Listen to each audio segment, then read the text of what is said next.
This is Boxing Tickets and we are here at the JB Promotions Recall Show. Delighted to be joined once again with Matthew Tyndall. When we spoke obviously after your debut, you're sort of going, wanted more rounds, wanted more to do. I went the total opposite tonight, you were in there with an absolute maniac.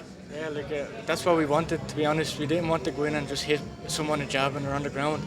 That's what we wanted, and I'm really happy with how I performed. I could have easily got trapped in there holding and swinging back at him when he was swinging. I used my skill, the levels that I have, and I picked them off and I made him miss.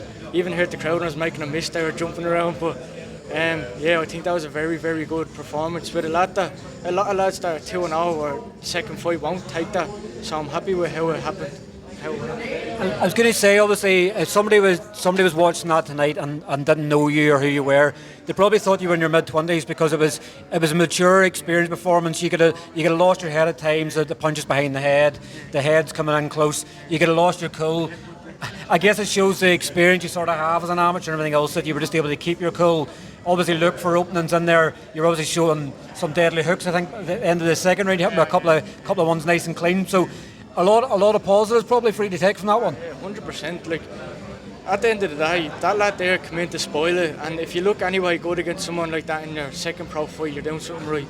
And as you said, the amateur experience, 9 Irish titles, and I fought, I'd say, half of them with lads like that. So I've experienced someone like that through my whole boxing career, so it wasn't something new. I wasn't caught in the headlights, you know what I mean?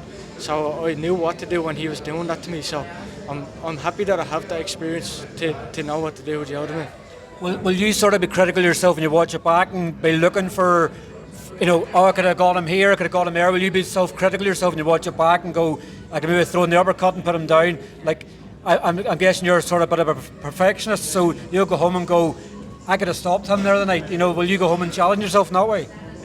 Yeah, I knew I wasn't going to stop him tonight. He has 38 fights and he's only been stopped like 6 times or something. And they're against lads that are further in their career, you know what I mean? But I just wanted the 4 rounds. Honestly, I would have been happier tonight with 4 rounds than a first round knockout. And that will stand to me in the future. That will, against the lad that experienced. And I'm just happy with that, how that went. Obviously, after your debut, there's a potential of the Galway card, which didn't happen. You sort of got a bit of a rest over Christmas. When would you like to be back out in action again? Obviously, there's a show now the 1st of March. I think it's full on the 8th of March. Are you hoping to get on one of them? I'm on the 9th of March one, yeah. 8th of March? 8th of March, yeah. I'm on that one, yeah. That's my next 6 rounds. I'm going to get in that one. And then the one in Belfast in April, I'm going to be on that one as well. And then May, I'm going to be out again. I want to be out once a month or once every 6 weeks. I won't learn as much, do you know what I mean, if I'm just inactive, so I want to be as active as possible and keep progressing in my career. And obviously you're getting plenty of sparring and obviously in the lead up to fight as well, but I guess it's in the ring where you're going to learn the most sometimes. Like obviously, all the guys in Peach Gym you've sort of been sparring with, that sparring's really helped you a lot. They probably adapt a lot quicker to the pro scene than you probably would have liked. 100%, like you're in there and it's kill or be killed in there. Like you can't go in there half-arse one day, you're going to get caught, you know what I mean? So you're gradually improving when you're in with lads like Senan, like fair play to him tonight. He boxed brilliant and I'm really genuinely delighted that he won it. He's a nice lad.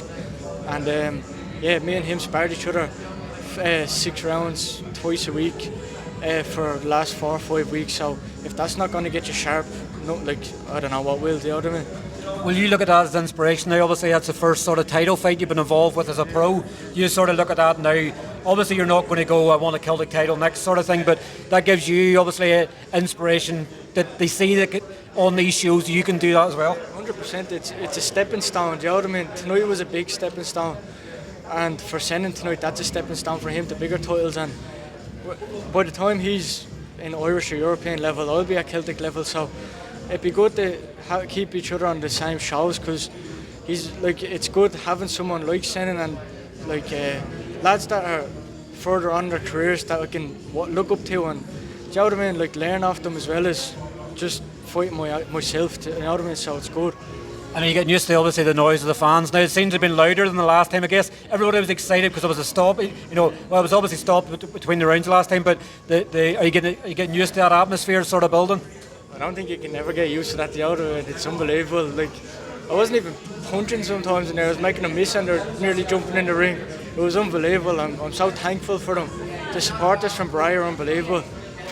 You see what they're like with Katie, and you see what they're like with me here. It's unbelievable. I want to thank every single one of them. Like it doesn't go unnoticed. It's unbelievable. It is. I guess you're looking at maybe bigger and better venues. Obviously, I know the national stadium's potentially being looked at as well. You know, Katie's card, obviously, it looks like it may be the end of May now, and it might be back in the 3 Arena.